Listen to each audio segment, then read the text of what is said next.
যখন ঘরেতে থাকি তো আমার বেশিরভাগ সময় তো আমার অ্যাকাউন্টটাকে দেখে দেখেই কেটে যায়। গাইস আমার এই ছোট্ট দুপুরে অ্যাকাউন্টটা আমি ডেকোরেশন করেছিলাম 2024-এর প্রথম দিকে, অনেক ধরনের মলি মাছ দিয়ে, যেটা দেখতে খুবই সুন্দর। তো যারা যারা ভিডিওটা দেখোনি এই একটু ভিডিওটা ফটোফট গিয়ে দেখে আসতে পারো।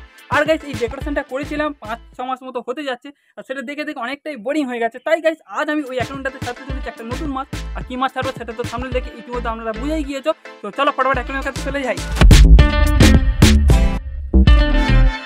তো গাইস এই দেখো এইখানে অ্যাকুয়ারিয়ামটা দেখো। গাইস অ্যাকুয়ারিয়ামটা এখনো বেশ কতটা সুন্দর লাগছে। আর একটা কথা বলে দিই, প্রায় 2 মাসেরও বেশি হয়ে যাচ্ছে অ্যাকুয়ারিয়ামটাতে আমি কোনো রকম মেনটেনেন্স করিনি, শুধুমাত্র মাছেদেরকে খেতে দিয়েছি।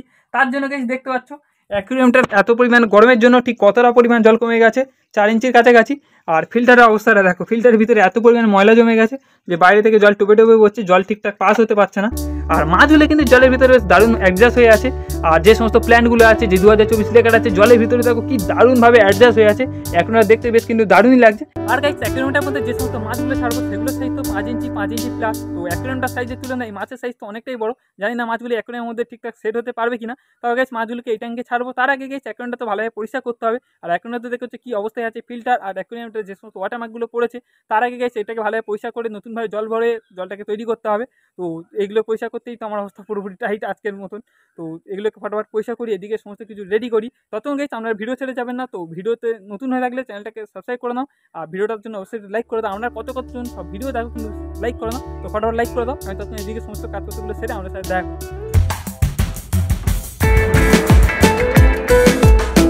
প্রথমে গাইস এই পাইপটা দিয়ে ধীরে ধীরে আমি পুরো জলটা কমিয়ে নিই। আর এই সমস্ত মাছের অনেক বাচ্চা ছেড়েছিল এই ট্যাঙ্কটার মধ্যে, আর বাচ্চাগুলো মাছগুলো সব ধীরে ধীরে তুলে নিয়ে গাইস এই যে প্ল্যান্টগুলো দেখতে পাচ্ছ প্ল্যান্টগুলো আমি তুলতে শুরু করে দিই। গাইস এই প্ল্যান্টগুলো লাগাতে কতটা সময় লেগেছিল আর জলেতে সেট হতে, আর তুলতে দেখো কোনো সময়ই লাগলো না। আর তারপরে গাইস এর ভিতরে বালিগুলো এগুলোকে খুব ভালোভাবে তুললাম, ভালোভাবে সাইফনও করলাম। সো গাইস এই দেখো ফাইনালি আমি অ্যাকুয়ারিয়ামটা ভালোভাবে পরিষ্কার করে নিয়েছি। আর এই দেখো এতে জলও ভরে দিয়েছি, কিন্তু জলটা গাইস একটু অপরিষ্কার আছে, একটু মাছ ছাড়া যাবে না। আর এতে যে ফিল্টার আছে সেটাও খুব ভালোভাবে সেট করে দিয়েছি। আর লাইটিংগুলো তো খারাপ হয়ে গেছিলো, সেগুলো খুব ভালোভাবে সেট করে দিয়েছি। আর গাইস এই যে অ্যাকুয়ারিয়ামটা এটা পরিষ্কার করার সময় ভাঙতে আমার একদমই ইচ্ছা করছিল না, কারণ গাইস যে ডেকোরেশনটা করেছিলাম ওটা করতে আমার কতদিন সময় লেগেছিল আর কত খাটুনি, কিন্তু তার সত্ত্বেও আমি এটা পরিষ্কার করেছি। কিন্তু এখন 2 দিন সময় দিতে হবে, যতক্ষণ না জল ফিল্টার হচ্ছে এতে কোনো রকম মাছ ছাড়া যাবে না। তো চলো আর 2 দিন মতো অপেক্ষা করি, যতক্ষণ না জলটা ভালোভাবে ফিল্টার হয়ে যাচ্ছে। তো ফাইনালি গাইস এখন আমরা দেখতে পাচ্ছ আমার অ্যাকাউন্টটা পুরোপুরি পরিষ্কার হয়ে গেছে, জলও পুরো ক্রিস্টাল ক্লিয়ার হয়ে গেছে। এই 2 দিন 3 দিনেই তো জল পুরো পরিষ্কার হয়ে গেছিল, আর 2 দিন 3 দিন বলে এখন সপ্তাহ দেড়েক মতো হতে যাচ্ছে। তো ফাইনালি এতে এখন আমি মাছ ছাড়বো। তো চলো ফটাফট মাছগুলোকে নিয়ে আসি।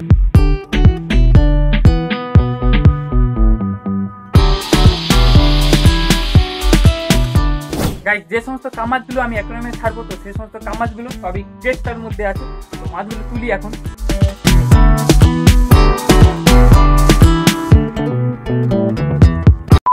এই দেখো মাছগুলো সব আমি তুলে নিয়েছি। তো মাছগুলো দেখো কাছ থেকে এতে 5 মতো আছে কামাজ, তো এগুলোই এখন ছাড়বো অ্যাকুয়ারিয়ামের মধ্যে। আর গাইস এই সমস্ত মাছগুলো যখন আমি অ্যাকুয়ারিয়াম পরিষ্কার করি তখন আমি তুলে রেখেছিলাম ক্রেটটার মধ্যে, কারণ বড় ট্যাঙ্কে থাকার জন্য এই মাছগুলো সুইম ব্লাডার প্রবলেম দিতে গেছিলো, যে ঘা এসেছিল, এগুলো ক্রেটে রেখেছিলাম এই কারণে যাতে সমস্ত মাছগুলো রিকভার হয়ে যাবে। তো এখন সমস্ত মাছগুলো সুস্থ। তো চলো এই মাছগুলোকে অ্যাকুয়ারিয়ামের কাছে নিয়ে যাই, খানিকক্ষণ রেখে দিই জলটা পুরোপুরি অ্যাডজাস্ট হয়ে যাক, তারপরে ছাড়বো। এই দেখো গাইস অ্যাকুয়ারিয়ামটা পুরোপুরি জল পরিষ্কার হয়ে আছে, নিচে খানিকটা ময়লা আছে কারণ এটা অনেকদিন থাকার কারণে একটু ধুলো পড়ে গেছে, বাকি জল তো পুরো পরিষ্কার। তাহলে এটা ভাসিয়ে রাখি কিছুক্ষণের জন্য। গাইস এই রকম মাছগুলো অ্যাকুয়ারিয়ামে ভাসছে, ঠিক কি সুন্দর দেখতে লাগছে। গাইস অ্যাকুয়ারিয়ামটার তুলনায় মাছগুলোর সাইজ বেশ অনেকটাই বড়। এই ট্যাঙ্কটার তুলনায় এতে রোজি বা উইডো এই সমস্ত মাছই ঠিক আছে। এইরকম সাইজের মাছ রাখলে তো জলটা তাড়াতাড়ি খারাপ হবে, আর জল পরিষ্কার রাখলে তবে তোই অ্যাকুয়ারিয়াম সুন্দর দেখতে লাগবে। তাই গাইস এই দেখো আমি নিচে তো কোনো রকম স্টোন দিইনি, কোনো রকম ডেকোরেশন করিনি, যাতে করে জলটা সাইপন করতে পরিষ্কার করতে আমার খুব তাড়াতাড়ি হবে। গাইস এই মাছগুলো যতক্ষণ অ্যাকুয়ারিয়ামের মধ্যে অ্যাডজাস্ট হচ্ছে ততক্ষণ আমি আপনাদের কিছু কমেন্টের উত্তর দিয়ে দিই। গাইস আপনারা প্রায় সময় কমেন্ট করতে থাকো যে আমি মাছ বিক্রি করি কি, আমার বাড়ি কোথায়, আর মাছ বিক্রি করি তো কি কি মাছ আমি বিক্রি করি, কিরকম সাইজের মাছ বিক্রি করি, দাম কিরকম। তো আপনাদেরকে বলে দিই গাইস আমি যে সমস্ত মাছগুলো বিক্রি করি সেগুলো হচ্ছে গাইস মলি মাছ, ব্ল্যাকি মাছ, গাপি মাছ। আর প্রায় সমস্ত মাছ যখন সেমি অ্যাডাল্ট সাইজে চলে আসে, মানে ব্রিডিং স্টার্ট করবে, তো সেরকম মাছই আমি বিক্রি করি। আর এবারে সমস্ত মাছের দাম প্রায় 5 টাকা পিসেই আমি বিক্রি করে থাকি। আর আমার বাড়ি হচ্ছে জয়নগর আর মোদারপুরের কাছাকাছি। তো যারা যারা কাছাকাছি থেকে মাছ নিতে আসে তো আমার থেকে নিয়ে যায়। বেশি দূর থেকে মাছ নিতে এলে তো পুরো বেকার, কারণ আমার কাছে কোনো অক্সিজেনের ব্যবস্থা নেই, তো অক্সিজেন দিয়ে প্যাকেট করতে পারি না, আর অক্সিজেন ছাড়া তো মাছ বেশিক্ষণ প্যাকেটের মধ্যে সার্ভাইভও করবে না। তো বেশি দূর থেকে মাছ নিয়ে যাওয়া পুরোপুরি বেকার, কারণ মাছ পাতেই মারা যাবে। আশা করি গাইস আপনারা বুঝতে পেরেছো যে আমার বাড়ি কথা, আমি কেরম মাছ বিক্রি করি। আপনারা আপনাদের কমেন্টের উত্তর পেয়ে গেছো। তো যদি আপনাদের মনে আরো কোনো প্রশ্ন থাকে তো কমেন্ট বক্সে গিয়ে কমেন্ট করতে পারো, আমি তার উত্তর দিয়ে দেবো। তো চলো মাছগুলোকে এবার ট্যাঙ্কের মধ্যে রিলিজ করি। গাইস মাছগুলো অনেকক্ষণ হয়ে গেছে, দেখতে পাচ্ছ সব ট্যাঙ্কের ওপরে এসে খাবি খাচ্ছে। চলো মাছগুলো ছাড়িয়ে এবারে।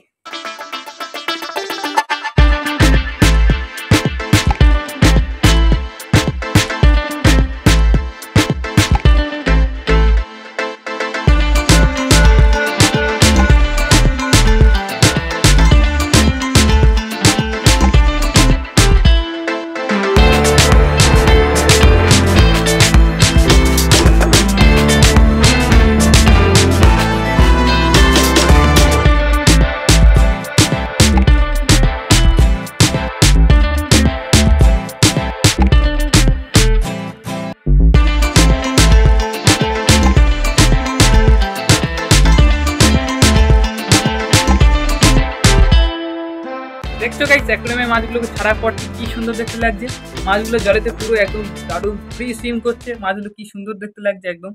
কিন্তু গাইস ক্রেটে থাকার জন্য মাছগুলো অত পরিমাণে খাবার দেওয়া হয়নি, নাহলে জল খারাপ হয়ে যাবে, তাই মাছগুলো একটু সরু সরু হয়ে গেছে, কোনো প্রবলেম নেই। আর নিচে যে সামান্য পরিমাণ ময়লা দেখতে পাচ্ছ সেগুলো সব গুলিয়ে গেছে, তো ফিল্টার কন্টিনিউ চলবে, সব আবার পরিষ্কার হয়ে যাবে। দেখো গাইস মাছগুলো কি সুন্দর লাগছে ট্যাঙ্কের মধ্যে। আপনাদের কাছে যদি এরকম মাছ থেকে থাকে অবশ্যই অ্যাকুয়ারিয়ামে ছেড়ে একবার ট্রাই করে দেখবে, মাছগুলো বেশ দারুণ লাগে। কিন্তু জলটা একটু ঘন ঘন মেনটেন করলে আর কোনো প্রবলেম হবে না। তো চলো মাছগুলোকে এখন একটু খেতে দিয়ে দিই, ফিল্টার তো এখন চলছেই।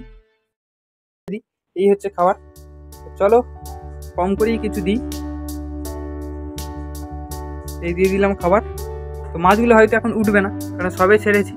ট্যাঙ্কের জলটা তো দেখতে হচ্ছে ঠিক কতটা ক্লিন আর পরিষ্কার হয়ে গেছে। অ্যাকুয়ারিয়ামে যখন জল দিই তখন কীরকম দেখতে ছিল, আর এখন দেখো একদম এবার থেকে ওবার পরিষ্কার দেখাচ্ছে, পুরো ক্রিস্টাল ক্লিয়ার।